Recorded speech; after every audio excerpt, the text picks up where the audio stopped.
Good evening, ladies and gentlemen. My name is SlammerIV, and I'm very excited to yet again bring you another match in the mini-series I'm doing on the match between Latin, Bloc, and Team DC from our recent Proleague Matchday number 2. So this is map number 4 of that series. I showed you guys map 3, which was Kitaro versus Norm. Kitaro was able to clutch that one out, which gave Team Latin Bloc, led by DestroyCall, a chance to get to this 4th map, and a chance to get to their strongest player. DestroyCall is easily the best player on Latin Bloc team, and probably the best player in Littlewargame at the moment if you had to pick one. So he's the ace for Team Latin Bloc, and now that he's been able to reach map 4, there's a good chance he can take this map and lead us to an ace match. So this is a pivotal game for Team DC as well. They kind of now are in this place of, okay, we have 2 maps to beat Daz out of the next 2 games. They weren't able to get the 3-0 clean sweep, even though they were definitely favored in all 3 of those matches. I think it was Itano Circus versus Sylvann, which Itano won, as he's still favored in that. Hobo versus Axeles, who we also won, and then Norm versus Kitaro. And out of those, Norm versus Kitaro is definitely the closest map, and Kitaro was able to win that. Both players are going for the castle first. I do want to note here, there is a difference in this build order. DestroyCall is cutting workers here at 10 to get the castle and the racks out much faster. Whereas Dragon Archer Z is actually, he is doing the much more standard thing where you continue to build workers, and he's actually going for a den, so he's going to go for a beast play here. But I don't really love the opening by DestroyCall. I feel like technically it's a little bit economically worse.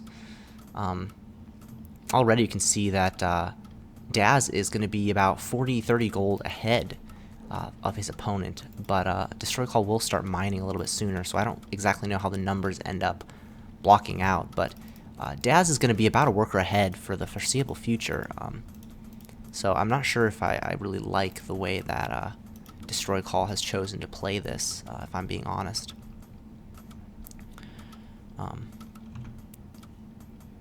But in any event, both players are playing some pretty standard stuff. I'm actually going to speed this replay up just a tad, because nothing really much is going to happen for the next few minutes. We have a worker from Dragon Archer Z scouting. So Daz is actually going to sacrifice a worker here. You can see he looked for some proxies, particularly that 2 mil proxy that is pretty common on this map. Which usually will go down around here or here on the map. So Daz kind of scouting that out to make sure it doesn't come in. Really nice, safe play from him. And he does sacrifice the worker, although it looks like the raider from DestroyCall is going to go for the jump.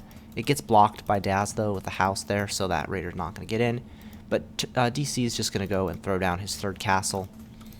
Really standard, normal stuff coming from both people. That's a 30 supply castle from DestroyCall, so he's really leaning into the macro here. Is our Raxing player here. So I will say it's interesting that Daz is playing the beast style. If I had to say, I do feel like his beast is probably the weakest out of the 3 races. Daz plays mech, Rax, and beast pretty well at a very, very high level, and part of the reason why he's very hard to play against because he does have that flexibility. But of those styles, I believe that his beast is probably his weakest. I think that's pretty fair to say. I find his mech and his Rax both to be very fearsome, and his beast slightly less so. But Sylvan Charm is a really excellent map. Really clean play from DestroyCall, by the way, just microing that raider nicely. Probably that was a shift jump. Really clean stuff. But Sylvan Charm is a really nice beast map. It's big, which is good for Beast. Beast doesn't want to be too constrained. There's a lot of places to take expansions. Beast likes to have that mobility. You can take top right, bottom left, and just do a lot of really good things with your expansion patterns. And dragons are really strong on this map as well. So I do like that choice from Daz here. He's got a pretty gnarly supply, like at 50 though. That's really cutting into his work production. I would say the macro is a little bit unclean from Daz here. This amount of wolves really shouldn't be a problem for DestroyCall. I mean, he's got multiple soldiers and a raider and a tower, so this wolf count is going to have to just run away and not really do anything. Losing a couple wolves that actually cleans the supply block up so these workers can get started, which is pretty good for Daz. Still, DestroyCall, I would say, maybe slightly ahead in the income. Actually, they're remarkably close in income. Really, it's identical, I would say, for both teams here, which generally feels pretty comfortable for Rax. Rax is, I think, pretty happy to be at this stage in the game. And DestroyCall is actually quite ahead in workers. He was ahead 3 to 4 workers for a little bit, and I believe his third base was up much sooner than his opponents. So a very, very comfortable economic situation for DestroyCall here. He's just really playing a very clean macro game so far, adding on the workshop as tech. Meanwhile, Daz is going for pretty fast werewolves, and he's got +1 armor. I do like this armor. Something that I have been experimenting with my beast as well is racing up to very high armored werewolves.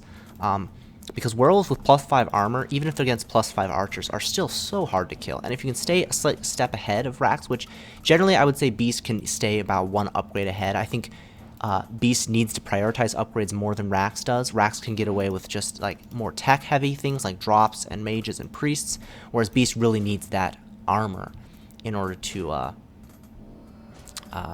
really win against Rax, at least until they get like really good werewolf counts up. So still no 4th base from Dragon Archer Z. He's just kind of relying on that single den. Not a lot of tech in general for our beasting player. Looks like he's going to take his 4th base at the top right. This is a pretty common tactic for Beast. You want to take those corner expansions because they're pretty difficult to push. And really Beast is okay buying time. Oftentimes there's this tempo thing of Beast trying to reach that really late game compositions of dragons, werewolves, upgrades, everything. And then Rax is doing some kind of really deadly 2-base pushes once they get their tech in place and their 3-base setup. I would say 3-base pushes actually. Looking at the income, those few extra workers from DestroyCall has given him a couple hundred gold extra income, but that's not particularly impactful. Meanwhile, Daz is adding on his dragons, and he's adding on more upgrades there on his beast play. They do have a soldier drop coming in. Daz has spread his wolves well to try to get some vision around the map, but I think he is going to miss this drop. So that's going to come in and probably do some damage on the 3rd base here of Dragon Archer Z. Keep a close eye on that production just to kind of see what we have going. We have upgrades 1-1 coming in for DC. We also have Ballistae and Church. So basically both players filling in tech. We have snakes coming in, a couple more den being thrown down by Dragon Archer Z. Unfortunately, his units are a little bit out of position here, so these soldiers are probably going to delay a lot of mining time, but probably won't get too many worker kills necessarily. Looks like 1 to 2 workers are going to go down, but actually Daz pulls away just in time. It looks like he doesn't even lose that red health worker. Just a couple here. But yeah, these soldiers can just continue to do annoying work. There's no snakes even to shoot this down at all. Looks like a Ballistae and an airship combo might be coming from Daz. But as it is, he just needs to keep chugging away and defending.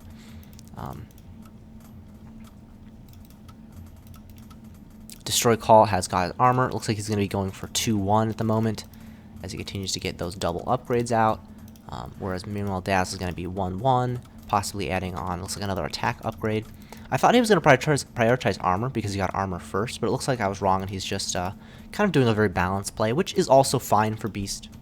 Note that the 4th base for Daz has been up for quite a while now, and if we look at the income tab, it's still pretty far ahead for DestroyCall, about 500 gold ahead, which is pretty significant actually. I'm not exactly sure why Daz is so far behind in that, actually, but I guess DestroyCall has just been macroing very well off his 3-base economy, whereas Daz has probably cut some workers and really hasn't got up to that really high worker count until recently. However, if we look at the current income, it's about 200 gold per minute faster for Daz, so good play from Dragon Archer Z. He's going to be getting good macro up behind it.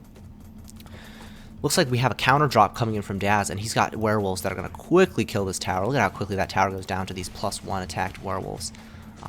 And this werewolf and snake wolf drop is going to do really, really good damage, really, really fast here. However, DestroyCall does move his units into position, and Daz has to back out. Daz is now just kind of continuing to add his tech on. He's adding double dragon lair there. I would say the only missing point of Daz's play is the single werewolf den. I think as you get later in the game, I like to get 2 to 3 werewolf dens pretty quickly out, because a single werewolf den, you can't really add as many werewolves as you really want. But in general, it's not really too much of a problem. DestroyCall is playing a very passive game. I'm a little bit concerned it's too passive. I don't think there's any reason why he can't move out and take a 4th base here. But at the moment, he seems very happy just to continue to max his army out. Of course, he does need to defend that 3rd base. Looks like he is going for the triple upgrade, so he's going to have some really, really upgraded Rax units in just a second here. But he's not even adding that many more units down. We can see his barracks aren't even working. He's prioritizing his upgrades so much. Let's see if he can afford to get another upgrade here. It looks like he's going to get maybe another armor. Or another attack, excuse me. So he does still have, these triple upgrades are going to be really, really strong because, I mean, Dragon Archer Z is at +2/+1 on his Wolf Snake, whereas DestroyCall is at 2/2, and he's going to have 5 upgrades really soon against probably the 4 of, or excuse me, he's going to have 7 upgrades against the 4 of Dragon Archer Z. So he's going to have actually 3 more upgrades than his opponent once all these upgrades finish. However, he has to deal with the constant backdoor pressure. We have a double drop coming in from Daz here. But the problem is these units are probably going to get trapped because DestroyCall has a double Ballistade that's going to chase down the drop here. So all these werewolves are going to get trapped. I'm not sure how efficiently they can trade here because they're really getting chunked down by these well-upgraded soldier and archer priest combo. A couple soldiers will die though.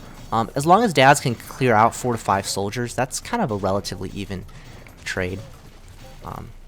Yeah, at this point, kind of unfortunately, the game started to get a little bit laggy. As you can see that Daz is complaining about that for a little bit, which is pretty annoying because, yeah, it's just really hard to micro when you have that much lag. Daz needs to be careful because, once again, the thing I noted about was not having enough werewolf dens to deal with. If you look at the supply, DestroyCall is actually ahead, and if we look at the tech, really Daz doesn't have the defensive tech he needs. He's got only 1 werewolf den with another one coming, and he only has, if we look at the unit count, he only has 2 werewolves. At this stage of the game, to stop this kind of army, I think you need on the order of 5 to 6 werewolves plus a good dragon count. We do have 3 Ballistade out for DestroyCall, so he can deal with a good count of dragons, but really there's only 1 dragon on the map for Daz. So I feel like Daz's tech is just a little bit late here, and DestroyCall is pushing. This is going to be the critical point in this game, because DestroyCall is moving across the map. He has a really strong army of 3/3 Rax units with +4/+5 coming on the way against 2/1 Wolf Snake from Dragon Archer Z. And look, there's only 2 werewolves in this army, and these 2 werewolves are not well upgraded. They only have +2 armor against +3 attack archers. They are getting killed so quickly. And now the dragons are kind of derping around here. There's only 2 dragons, and there is 3 Ballistade on the position. I would wish DestroyCall had brought a couple workers for repair because he doesn't have any more dropships here. However, it's looking pretty rough for Daz. He is pumping out werewolves at a good clip, 2 werewolves at each production facility. But this army looks so strong for DestroyCall. I mean, it is well upgraded, and it is coming hard. The upgrades are continuing. There is the 4th base now coming down for DestroyCall. Nice dragon positioning from Daz, dealing with a lot of damage in the backfield here, but it looks like a drop is going to come and probably clean that up once that Ballistade gets dropped off. More dragons are walking across the map trying to get the backstab off, but Daz just doesn't have the units to deal with this army. I mean, there are so many soldiers and archers that are so well upgraded. It's hard to see how this is going to work well for Daz. I think he's a little indecisive. He's bringing these dragons back, maybe trying to deal with this army, but there are so many units. There's only a couple werewolves here and a couple of dragons. Maybe if he can focus down the Ballistade, but there's just still so many archers. I mean, +4 attack archers against +2 armored dragons. These archers will clean up these dragons so quickly. Now these werewolves are doing really good work because they're on the ramp, so they're only getting targeted by the soldiers, right? Many of these archers are not actually adding damage, so this is good play from Daz. I wonder if he could throw down a bunch of towers and defend here. Meanwhile, DestroyCall is cleaning up. He's getting his 4th base up, so his economy is still looking very fine. I mean, Daz does have 3 bases up in the top right side of the map, so if he can hold on and actually maybe just hold his main base, I think that would be enough, but I don't know if he can even do that. This tower completes, but that only does so much against this big of a Rax force. More werewolves are continuing to be pumped out from Daz. Daz is rich, that is true, but he just doesn't have the upgrades, I think, to deal with this strong of an army. This is a +5/+3 Rax army. I mean, that is brutal, and it's maxed out. There's Ballistade, there's archers, there's really everything DestroyCall needs, and he's going to clean this base up hard. And plus upgraded soldiers could probably just walk over here and kill everything, and Daz knows it. There is nothing left for him to do. He's going to have to tap out GG, and a really, really big win from DestroyCall. I mean, I think on paper Daz is the better player, but DestroyCall just played this really defensive 3-base racks push style, and it kind of caught Daz off guard, to be honest. I think Daz was like gearing up for a longer game where DestroyCall takes a 4th and kind of like doesn't push until he has a 4th secured. But DestroyCall just shoves with 3 bases and tons of upgrades. And Daz was, I think, just a little late with his Werewolf Den and Dragon production. Like, when this fight comes, if there was Dragons adding their DPS and like 3 to 4 more Werewolves just engaging instead of just 2 Werewolves and a handful of Wolf Snake, that's when maybe Daz could have held on a little bit better. But it just wasn't to be. Upgrades were late for Daz, and DestroyCall takes it, and his team then take it 3-1.